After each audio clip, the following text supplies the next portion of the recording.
Mencari timba si anak dara, di bawah timba kata berteduh. Salam sembah pembuka bicara. Assalamualaikum warahmatullahi wabarakatuh.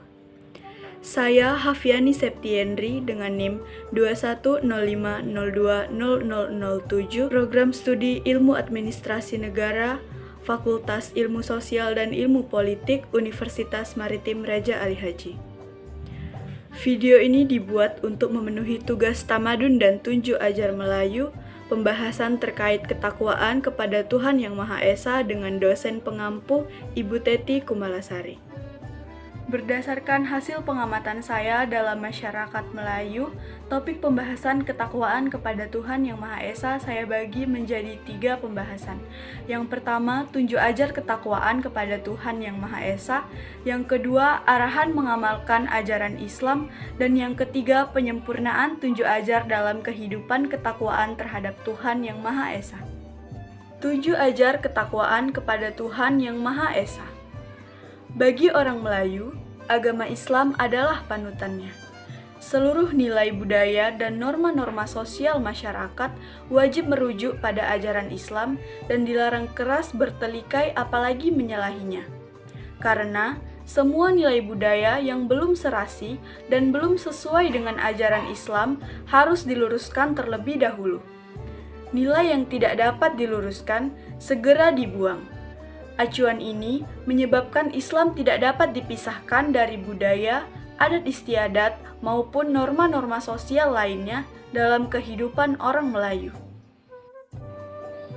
Adapun ajaran tunjuk ajar ketakwaan kepada Tuhan Yang Maha Esa yang saya temui di dalam masyarakat orang Melayu berdasarkan hasil pengamatan saya, diantaranya ialah ketaatan kepada ibu dan bapak, ketaatan kepada pemimpin, persatuan dan kesatuan, gotong royong, sikap tenggang rasa, keadilan dan kebenaran, keutamaan menuntut ilmu, ikhlas dan rela berkorban, serta sifat amanah.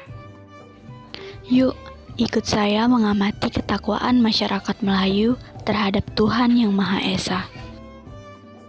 Sikap yang pertama ialah ketaatan kepada ibu bapak. Yang disebut mentaati orang tua, ini sangat diutamakan dalam kehidupan orang Melayu. Orang tua-tua mengatakan, siapa taat ke orang tuanya, di dunia selamat dan di akhirat pun mulia.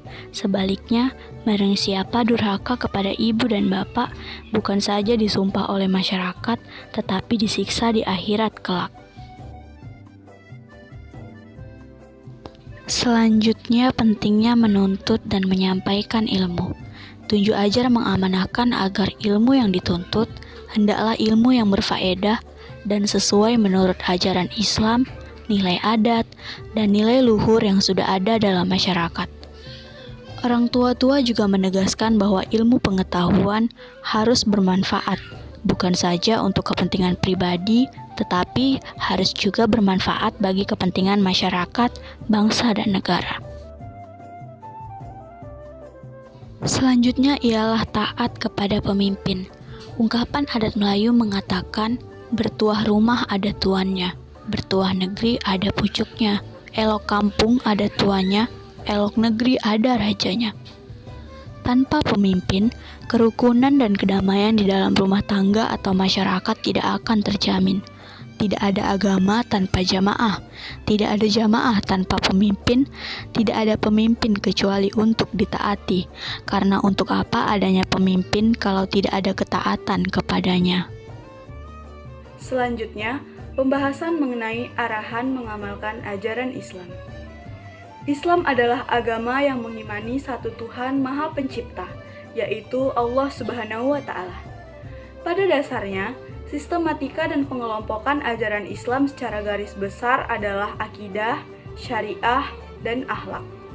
Ajaran Islam ditulis dalam Al-Quran dan hadis. Pokok ajaran Islam sebagaimana yang telah diketahui bahwa ajaran Islam ini adalah ajaran yang paling sempurna, karena memang semua ajaran ada di dalam Islam dan tidak ada keraguan baginya. Ditinjau dari ajaran Islam mengatur sebagai aspek kehidupan pada manusia yang antara lain meliputi: yang pertama, hubungan manusia dengan Allah atau hablum minallah.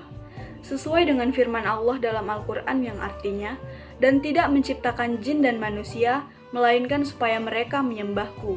Quran Surat Az-Zariyat, surat ke-51 ayat 56. Yang kedua, hubungan manusia dengan manusia, atau hablum minannas, sesuai dengan firman Allah yang artinya, dan tolong-menolonglah kamu dalam mengerjakan kebajikan dan takwa, dan jangan tolong-menolong dalam berbuat dosa dan pelanggaran. Dan bertakwalah kamu kepada Allah, sesungguhnya Allah maha berat siksanya. Quran Surat Al-Ma'idah, surat ke-5, ayat kedua. Yang ketiga, hubungan manusia dengan makhluk lainnya dan lingkungannya. Sesuai dengan firman Allah dalam Al-Quran yang artinya, dan kepada Samud kami utus saudara mereka Soleh. Soleh berkata, "Hai kaumku, sembahlah Allah. Berkali-kali tidak ada bagimu Tuhan selain Dia. Dia telah menciptakan kamu dan bumi, dan menjadikan kamu pemakmumnya. Karena itu, mohonlah ampunannya, kemudian bertaubat kepadanya. Sesungguhnya Tuhanku amat dekat, rahmatnya, lagi memperkenankan doa hambanya." Quran Surat Hud, surat ke-11 ayat 61. Dan yang keempat, 3 prinsip yang harus menjadi pedoman setiap muslim. Para ulama sering menjelaskan 3 prinsip yang harus jadi pegangan setiap muslim. Jika prinsip ini dipegang, barulah ia disebut muslim sejati. Berserah dirilah pada Allah dengan bertauhid. Maksudnya adalah beribadah murni kepada Allah Subhanahu wa Ta'ala, tidak pada yang lainnya. Siapa yang tidak berserah diri kepada Allah, maka ia termasuk orang-orang yang sombong. Begitu pula orang yang berserah diri pada Allah juga pada selainnya. Artinya, Allah itu diduakan dalam ibadah. Maka, ia disebut musyrik. Yang berserah diri pada Allah semata, itulah yang disebut muwahhid, ahli tauhid. Selanjutnya, pembahasan mengenai penyempurna tunjuk ajar dalam kehidupan, tunjuk ajar ketakwaan kepada Tuhan Yang Maha Esa. Adapun yang pertama ialah Al-Quran Al-Karim. Pedoman pertama dan paling tinggi dalam memahami dan mengamalkan ajaran Islam yang paling benar dan paling selamat tiada lain adalah Al-Quran Al-Karim, yang merupakan wahyu Allah Subhanahu wa Ta'ala. Barang siapa yang mengingkari wajibnya berpegang teguh dengan Al-Quran Al-Karim, maka dia itu kafir. Kedua, hadis Nabi Shallallahu Alaihi Wasallam yang sahih. Pedoman yang kedua adalah hadis Nabi Shallallahu Alaihi Wasallam yang sahih. Hal ini dapat dimaklumi dan tidak bisa diingkari. Dalam memahami dan mengamalkan Al-Quran Al-Karim yang baik, dari segi akidah, ibadah, muamalah, adab dan akhlak, tidak dapat dilepaskan dari peranan hadis Nabi Shallallahu Alaihi Wasallam. Karena hadis merupakan penjelasan yang rinci dan detail terhadap apa yang dikandung Al-Quran secara global dan umum. Adapun yang ketiga adalah atsar, atau perkataan, perbuatan para sahabat Nabi. Untuk dapat memahami dan mengamalkan dua pedoman di atas dengan benar, maka haruslah merujuk kepada atsar, para sahabat. Hal ini jelas terlihat dalam berbagai riwayat hadis. Yang keempat ialah jejak para tabi'in dan tabiut tabi'in. Setelah masa sahabat, terdapat suatu generasi yang masih komitmen mengikuti jejaknya.